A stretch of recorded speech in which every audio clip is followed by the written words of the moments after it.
What's up, Midnight Strikers? I am back with a brand new video for you guys, and today we're going to be talking about an album that was released about 4 months ago, and that is Seether's brand new album, Isolate and Medicate. Now, if I could actually get this the right way for you guys, instead of holding it upside down, we would be golden. Now, this album review is a little bit late to the party, but then again, I did review Dark Adrenaline back in 2012, over 5 months late, and it still garnered around, 80, 90 views. I mean, in hindsight, that's not that much, but for a channel that was just starting out, that was just hitting its stride around, October of 2012, that's pretty damn good. So, with this album, however, this is an album that I almost passed over, I almost overlooked and said, new Seether, whatever.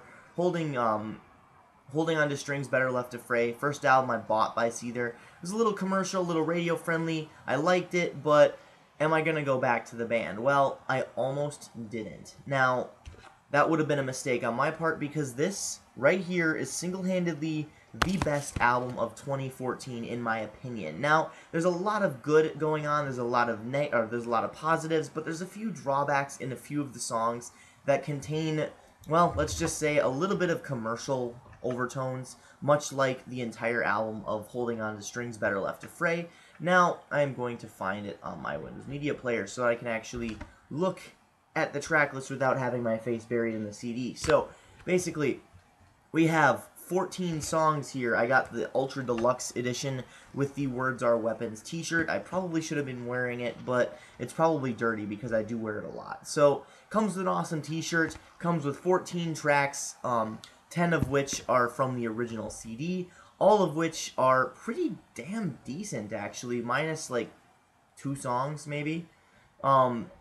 Basically, this album is basically kind of a combination of Seether's aggressive and edgy nature, per se, on their first couple albums up to their 2007 release, Finding Beauty in Negative Spaces, and, of course, their latest album before this, Holding On to Strings Better Left to Fray. Now, let's rewind a little bit. Let's go to 2011, 2010-ish, and say Seether has released about 3 or 4 very edgy, very solid, very hard and heavy-hitting releases. Now, they want to kind of stir the pot a little bit. They want to add something different. They want to add their music, but with a twist. So they released Holding On to Strings Better Left to Fray.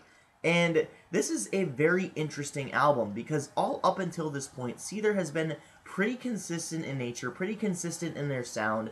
And then Holding On to Strings Better Left to Fray is released, and it just throws everyone off, especially with their lead single, Country Song. So, this was an interesting time for Seether, especially leading up to 2014, because no one knew what Isolate and Medicate, right here, was going to sound like. So, it was really interesting. Was it going to sound more like their past releases, or Holding On to Strings Better Left to Fray, which kind of had the most radio-friendly sound that we've ever heard from Seether, ever. So, when listening to this for the first time, the listener really doesn't know what to expect, but right from the first few notes, and right from the first few verses and lines spoken by Sean Morgan, you definitely know what to expect from this album. It is a heavy-hitting monstrosity with some catchy radio-friendly beats in there. It's basically like their first couple albums combined with their last album. I mean, I know I say that a lot for a couple, different bands releasing new material. Oh, it's like their new stuff combined with their old stuff. I know it's kind of,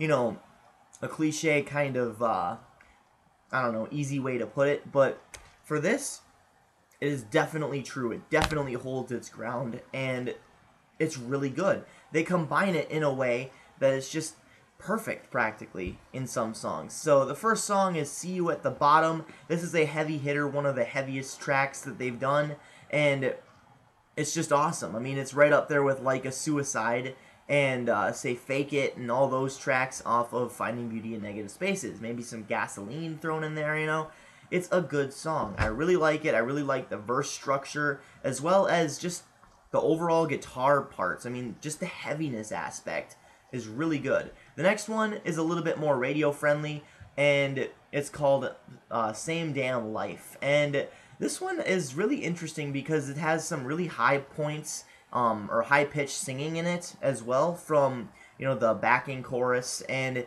it combines with Sean's voice in such a way that it kind of makes a little bit more of a melodic song, actually. I kind of like, how catchy it is as well. That's another thing on this album, is there's a lot of songs that are just good for their catchy vibe, I suppose, is the best way to put it.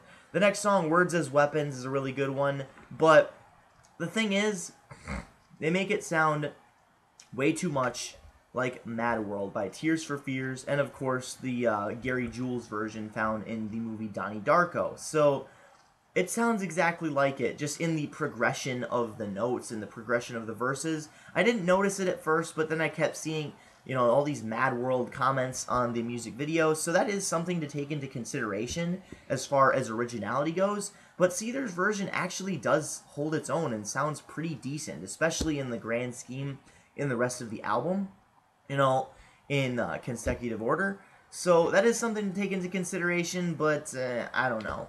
I guess. It sounds good. I like the song. My Disaster is the next one. It's a little bit heavier, and it is very, very catchy. Much like Same Damn Life, but it's not as radio-friendly as Same Damn Life. It's one of those songs that you would find on, say, Disclaimer Part 2, where they have those radio-friendly songs, but they're a little bit more edgy, I suppose, is the right word to put it. This one would fit right in on Disclaimer 2, Disclaimer 1, seeing as how Disclaimer 2 is basically just Disclaimer 1 remix, but that is a different video for a different day. So, My Disaster, great song. Crash, this one is where the album kind of starts to waver a little bit. I mean, I don't really like it. I like the radio-oriented aspect of it. I like how Sean Morgan sings it, but the verse structure, the structure overall of the song is just kind of boring and kind of bland. It seems like it needs something. This song is kind of lifeless when it comes to it. It needs that part to bring life to it. I mean, it's not completely dead and lifeless, but it just needs something. It needs something to spruce it up. The next song, Watch Me Drown. This is another good one. It's very catchy. It's got some great guitar parts, and it's a little bit heavier than what we've seen on this album so far, with the exception of course, See You at the Bottom and My Disaster, but it is a very good song. Nobody Praying for Me. This one is probably gotta be my favorite song on the album. It's catchy, it's got a great guitar sound, it's got a great, atmosphere to it, and I just love how Sean Morgan sings it. I love the verse structure overall of just how the album is, or how the song is. I mean, it's hard to explain. I love the chorus. I love the, everything used in the song, I suppose. It sounds like not really bagpipes. I know it's not bagpipes, but there's something in the background, maybe like a harmonica or something. Just everything is used. Different instrumental elements are used to create this really catchy atmosphere.